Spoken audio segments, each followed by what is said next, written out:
Hey, everybody, we're back. You guys, the behind the scenes on this show today is just absolutely crazy.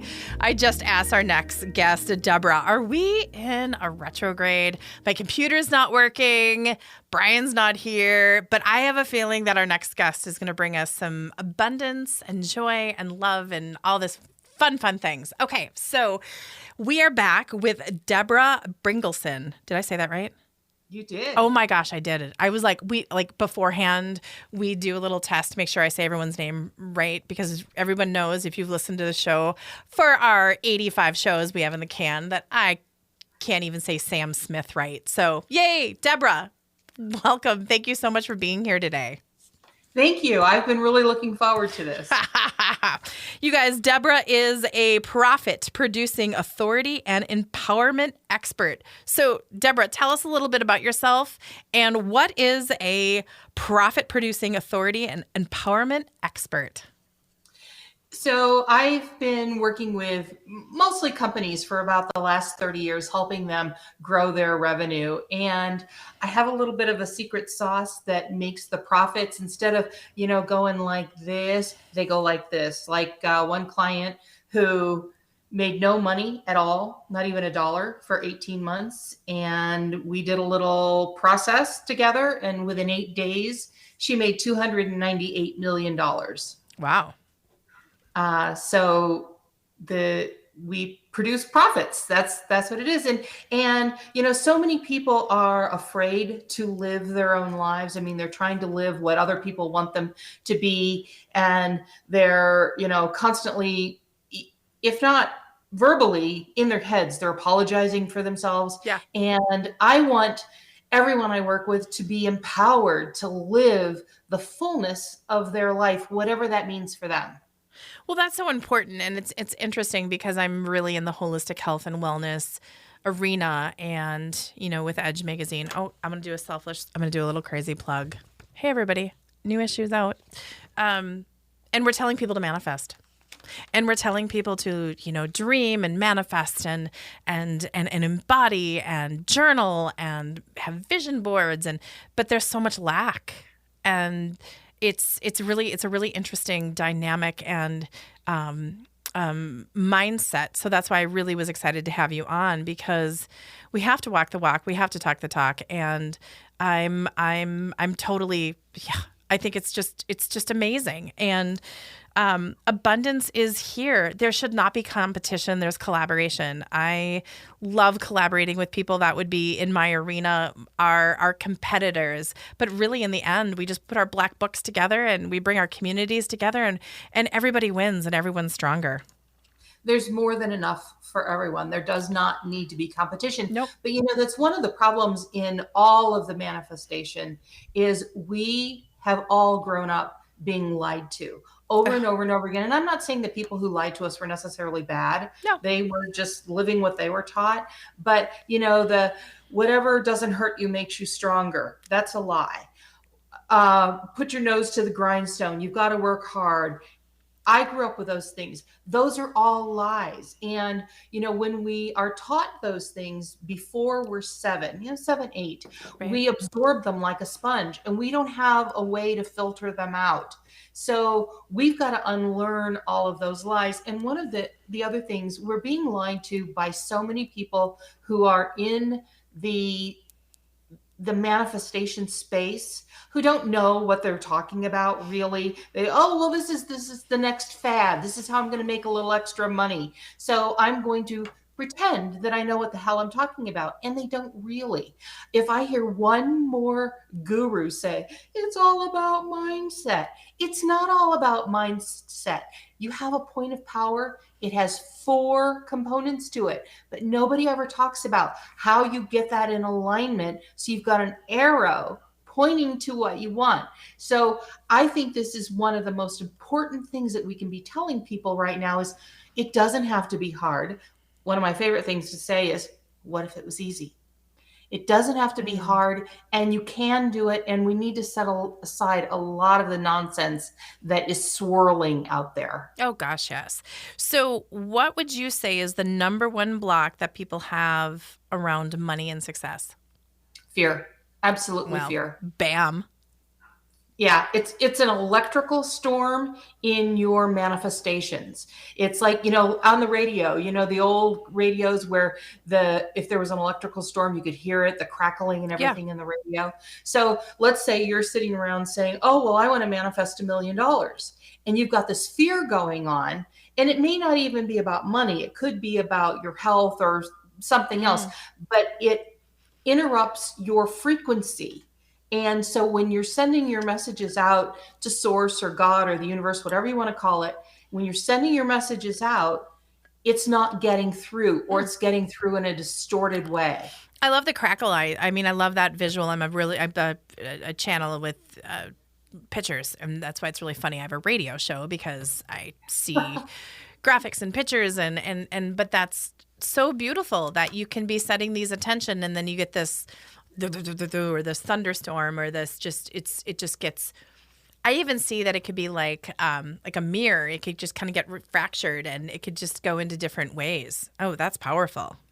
Yeah. Yeah. Well, your life is a mirror to the frequency you're emitting. So let's say in your head, you're saying, okay, I want to be glamorous and have, multiple $1 million and the fancy cars and the love of my life and all that stuff. That's what you say you want. Right. But if you're looking out of your eyes right now at what your world is showing you, and it's showing you lack of any kind, lack of love, lack of money, lack of health, that's the actual frequency you're emitting. Okay. So you worked with a lady, and after working with you, she made millions and millions of dollars. Right. What are some beautiful little tips and tricks that you could offer our audience today? Even just how to start. It's really funny. I'm seeing that like the path has to be cleared, so then you can set the intentions, and that you can let the flow. I just don't why that's the flow keeps going. Right. Please give some insight to our listeners on what they can do to set themselves up for success. Well, the very first thing is to understand what your point of power is. As I said, there are 4 components to that point of power. Okay, tell us what the 4 components are. Okay, well, so we've been told your thoughts create your reality, and that's true, sort of, but it's not the whole truth, and it's a little part of the truth. So the 4 components come in 2 pairs. There are your thoughts, and you know what those thoughts are, but you have to also pay attention to what are the thoughts that are slipping through that you're not consciously thinking. Like I can sit here right now and I can consciously think, I'm wise and I'm rich and I'm whatever. But when something's happening, the thoughts that are flashing through my head in the background, what are those thoughts? And paired with your thoughts are your emotions. Your emotions are in your head. So think of it this way. You're driving down the street and somebody cuts you off. Mm-hmm. And all of a sudden your head just starts spinning. You start looping with, whatever you're thinking about the person who cut you off, or your fear that maybe your kid's in the car, there could have been an accident, whatever. So your thoughts and emotions are the first 2. That's a pair. Right. The more powerful pair are your core beliefs. Now, those are the things that you don't even necessarily know that you believe, but they've been embedded into your core. Things like the world is not safe. Like, I grew up in a very violent home. It was not safe in my home, guns and whatever. So I grew up thinking the world is not a safe place. That was a core belief that I really had to work on, because it was driving my behaviors. It was driving the feelings that were running through my body. And the most important component are the feelings that are running through your body. Okay. When you get a bill in the mail that you're not expecting, and you have that flash of panic that runs through your gut, through your solar plexus, that is emitting a frequency that's controlling what's going to happen in your life. So you've got to get your point of power in alignment. I think of it like an arrow, a 4-pointed arrow. And most people, they have the points all going all different directions, so they're getting mixed results. When you bring that point together, those 4 components together, and shoot it like an arrow, that's when manifestation happens. Okay. And number 4, you have thoughts, emotions, core beliefs, and what's number 4? Feelings. Feelings. Okay. So here's my question on before we go into feelings. So you say you get that bill in the mail and it's $1. Let's just put a frequency out there for that. And you have that moment. How can you work on that? So and have your power. Do you suggest that you look at that bill and you're like, okay, I've got this, let it go through you and then out and make your action plan? Or how do you address that? Because you have that adrenaline, you have that feeling, you have that emotion. Sometimes it just happens without even knowing it. You're like, what do you do in that situation to acknowledge it and then let it go? Well, what I like to do with my clients is I like to get way before that. Okay. So we go through a process and recognize, okay, what are the core beliefs? And this is a lifelong thing. It's like a shower. You do it every day because new things come up. But what are the beliefs that you're holding in your body that are directing your life? Like the woman who she made no money for 18 months. And then within 8 days of doing one of my guided processes, she made $298 million. What we did is we discovered that one of her core beliefs was that she didn't deserve wealth. She had grown up in a wealthy family and she told herself, I've never done anything to deserve this, so I don't deserve wealth. So we had to clear out that belief in her head, but more importantly, the frequency in her body. So back up way before you get the bill. Right. And go through a process of what are some of the things that I believe. I mean, think of all of the things that you believe in your life that may or may not be true. They may or may not be bad, but they may or may not be true. Like, for example, we grow up, most of us, in a society that believes, like, you grow up, you get married, you have children. Right. Well, why do you believe that? Really? Because other people believed it and told you to believe it. We believe that, a lot of people believe they've got to grow up and go to college. A lot of people believe that, one gender or you're a failure. Like if you don't go to a 4-year college, you're not good enough. I mean, there's so many labels put on. I have a son who is about to be a junior in high school, and we're starting to have that discussion, and we've pulled that from him. It's you do you, but we want you to make a plan. And you had way too much of a thought bubble on that one. Those core beliefs are driving what we're doing in our lives. Yeah. They're driving your point of power. And so we have to get under those. We have to get to the root of those. And then we have to change our inner frequency. So you ask, okay, well, what do you do about this? Well, the woman who believes she didn't deserve wealth. Yeah. We retuned her frequency. How'd you do that? We retuned her frequency energetically. It's an energetic process that I do. Okay. That energetically moves the frequency. The person has to be open to at least the possibility. They don't have to be committed to buying. They can still be skeptical. I believe in being skeptical, right? Yeah. But you have to be at least open to it. And so I work with her. I take people to the quantum consciousness. Yep. And reset the frequency. And that's how no money for 18 months. 8 days later, after doing that, she made $298 million. That's how you're able to do it. So is it guided meditation? I call it a guided process because it's more focused than a meditation. Right. It has a specific purpose to it. Yep. Oh, that totally makes sense.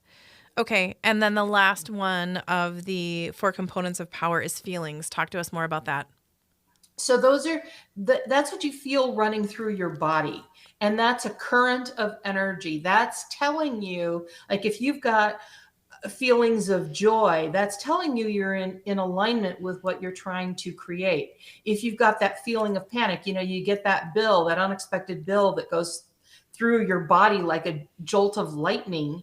Right. That's telling you, okay, I'm not in alignment with what I want. And it's probably 99% of the time, if not even more, because your core beliefs about what you can do, be, and have are not in alignment with the frequency of source. That makes sense. Like, right? It does to me. Well, yeah. How did you learn all this? Like, what tell us a little bit about your background on how you came here. So when I was in You high can't make school, that up that you got the chime right there. okay. Okay. Well, when I was in high school, I grew up in a very violent, abusive home. As I said, alcoholism, drugs, sexual assault. It was, and I was like, if this is what life is, it's not for me, and I'm ready to be done. And I Yeah. was ready to be done. And kind of as a lark, someone took me to meet my first quote guru. I don't really like that term, but I don't either. I'll be honest with you. I agree. Thank you. yeah. But anyway, we went. It wasn't, Deborah's in trouble, I'm going to take her to see No. someone. It was just kind of a lark. And I did find my first teacher in that meeting in high school, and I had a little hope. And so I started really digging into learning more about metaphysics, working with shaman. I'm part Native American, so that culture really appealed to You me. tap back into that. Yeah. And my life, I started using what I learned. I mean, that's one of the really big things that people have to understand. You can't just read a book or talk to someone. You have to actually live it. You Mm-hmm. have to learn to live life in this way. And I started doing that. And then I was in politics and created some great opportunities. I worked with a couple of presidents and worked for Congress for a while. And then I got a call from someone one day saying, hey, there's this company that's failing. We'd like you to come and see if you can turn it around. And I'm like, what? I don't have any business experience. I have no business background. Why me? And it was just, we've seen what you've done in other arenas. We think you can do this. And when I started with them, their annual budget was $56,000. Right. When I finished with them 5 years later, they were up to 13 million. Nice. And so from there, I just I was using this very quietly. I wasn't telling anyone because I didn't want people to think I was kind of wacko. But then I started doing things like, closing deals with people like Richard Branson, Mm-hmm. and helping people like really uncover what their root causes were. Okay, tell me about Richard Branson because I'm very, very curious. I've always watched him from afar. Oh, well, so I got a call from the governor of California. He was actually the mayor of San Francisco at the time, but he called and he said, Richard Branson is looking for a headquarters for his new airline, and we want San Francisco to be it. And I don't know well enough to say no when I don't know what I'm doing. So I said, sure, I'll Give it a try. Sure, I'll do it. Yeah. I mean, it was way too much to tell you in this short amount of time, but it was a huge, wild ride. I didn't know until it was all over. And I became friends with some of his team members who told me San Francisco was never in consideration. We were told that we were because he wanted to get the other areas that really were in consideration to give him more money. He was looking for tax incentives and stuff like that. And I had no staff. Well, I had one staff person. I had no budget. I had no money, no nothing. I did not know what I was doing. Yeah. And I did all of these crazy things. I'll tell you one really quick story. We were getting to the end. He was actually starting to take us seriously. And we were getting to the end, and he was coming to San Francisco, and I was told, this is your last shot. We want your best offer. And I'm like, I don't have an offer. I don't have any money. Right. It was just me. Like California didn't have a governor at the time. The governor had been recalled and whatever. And so I said, okay, well, here's what I want to do. I don't have any money. I can't throw money at him. Right. Right. I'm going to throw a party. We have more Fortune 100 and 500 CEOs than any other place in the country. And I'm going to throw a party with all these people and have them woo him for me. Right. Brilliant idea. Yeah. I didn't know. I mean, I knew who they were, but I didn't have access to any of the Fortune 100 and 500 CEOs. I didn't have a venue. I didn't have a caterer. I had no money for anything. I mean, really, I was like paper cups and water. That was what was in my budget. And I never give my cell phone number out to anyone. So first of all, I throw this to source and say, okay, look, take it over, make it happen. Yeah. And I never give my cell phone number to anyone. And I get this call from someone who says, I hear you want to have a party for Richard Branson. And I said, yes. And so we started talking about it. I said, well, I want to invite the Fortune 100 and 500 CEOs, but I can't, I have 7 days literally to make this happen. So I can't like research their addresses and send out, that doesn't work. Beautiful cards and you had to right. Almost do it telepathically. She says, you know what? Well, I know Buck. Buck owns this restaurant where all these guys go. I'll call Buck and see if he will call them all. So Buck called all these guys for me. We ultimately had about 50 show up. He called them all. And I said, well, that's really great, but I don't have a venue. And she said, well, you know what? You could have it at my home. Well, her home turned out to be a palatial estate. So it was perfect. And I said, this is really generous and thank you. But I don't have a budget. Literally, when I sent my basket to Branson with my proposal, I literally went out and picked lemons off of my tree in the backyard to make it look like a gift basket. Yeah. That's how my budget was, right? Yeah. And she says, okay, well, that's fine. I will hire the caterer. Great. So it all comes together in a couple of days. We're there at the event and, he's looking for money because starting an airline is hard. Sure. And when you're not a U.S. citizen, it's 10 times as hard. So I said, okay, well, I can't throw money at him. I don't have any government money to throw at him, but I do have all of these really smart, wealthy CEOs. So we were putting deals together at the party where he could actually make more money from the business deals that he was doing. And so all of that came together in 7 days from somebody who somehow heard about this and tracked down to get my cell phone number that I gave. I had a tiny baby at the time, so my cell phone was her lifeline if there was a need for her, right? So nobody had my cell phone. So that's the power of using the universe to do the heavy lifting for you so that you don't have to do it. It doesn't have to be hard. It can be easy. Oh, I believe you. I absolutely. Oh, my story on how I'm with the Edge magazine and with this radio show and everything is so about its frequency and trust and Oh my gosh. Oh, believe that's a total another time. So we've laid out the 4 components of power: thoughts, emotions, core beliefs, and feelings. Deberah, we have 2 minutes left of our amazing time together. What are you promoting? How do people find you? The floor is yours to bring everybody in and let them experience your goodness. Now, look, if you threw together a party like that through trust for Richard Branson and 50 of very influential CEOs, you can do about anything. And I know we have a lot of entrepreneurs. We have a lot of managers and CEOs and C-suite people listening to this show, and they are curious and they can absolutely utilize your gifts and abilities. So how do they? Well, if they go to quantumresultsformula.com. That's a lot of words. Spell it out. Quantum, Quantum, results, RESULTS, formula, FORMULA.com.